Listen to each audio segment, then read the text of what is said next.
Yeah, because I think that's the hard. That's another question I was gonna ask is like, Yeah. how do you put how do you decide the value of something that has so much value, the chiropractic adjustment? How do you give something that's so valuable a value? Well, I And think you I think have to.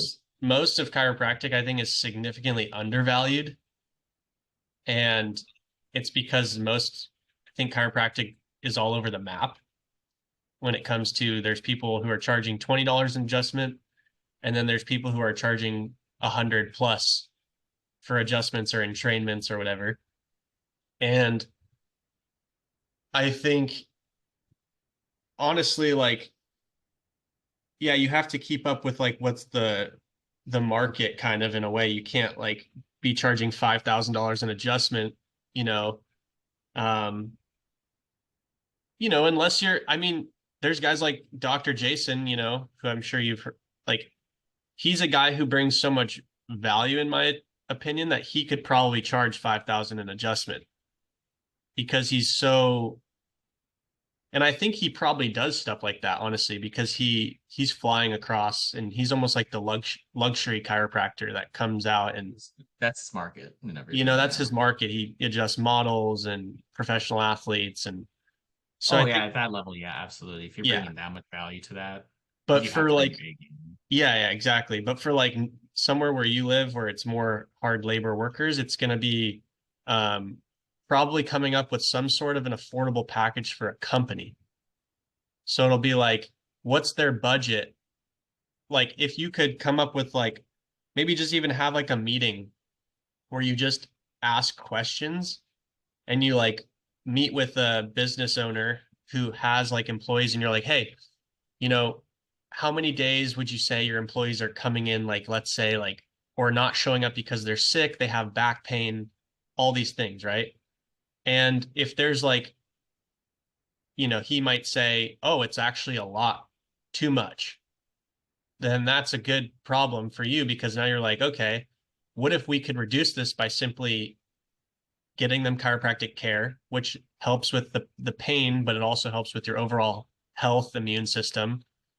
And that means that you have employees who are showing up more often and you're getting more, what would that be worth to you as a business owner? What is that like, what is that price per month that you'd be willing to spend on something like that if we could enhance your company's overall well-being? And some of them, like these bigger companies have budgets for that. I mean, I used to work for a digital agency, like a creative agency in Carlsbad up here in San Diego, and it was like, doing videos for HP, Disney, all that kind of stuff. And this company would like have like smoothie trucks come and like health, companies come once a month or once a week or whatever. And they probably spent thousands of dollars just on that for their employees because it's almost like that Google culture where Mm. they want to make their employees feel good.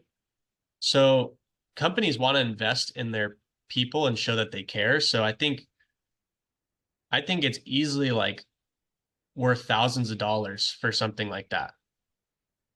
And it's a lot of work for on your end to adjust, let's say like what if it was like 100 people, But if you could be like, hey, I'm looking to be in with you guys, like, come in once a week, show up here at a specific time, adjust your employees, and even maybe do some health talks, things like that. Like, I think you could charge 5 to 10 grand for something like that, probably.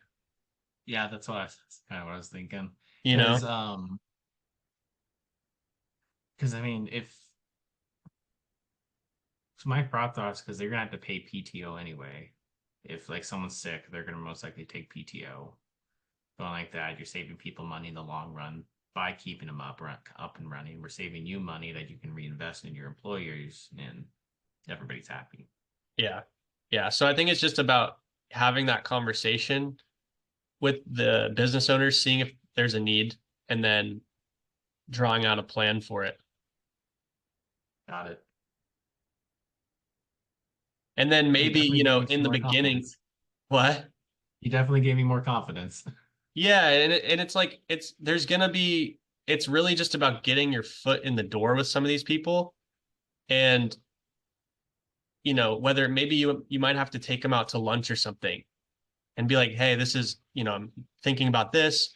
I just wanted to ask you some questions, see if there's a need for something like this, for your business and your employees, and like adding value to their health, um, and just set up those meetings and then see where those conversations go, because those conversations will give you so much insight. It's kind of like you can kind of like ponder about these things all day long in your room, but it's like the reality is like you're not going to really know what these companies are actually looking to spend and what they actually want until you go like talk to them. Got it. Yeah. That was kind of like how I really discovered creating my offer in the first place. Was I was just hopping on calls with people and I was just like, oh, like, what's something you're struggling with, if you're it was related to people who are trying to make money online more so. And, it was typically like struggling with leads, and attracting new people to pay, very simple. So most people struggle with their marketing and they struggle with their lead gen and things like that.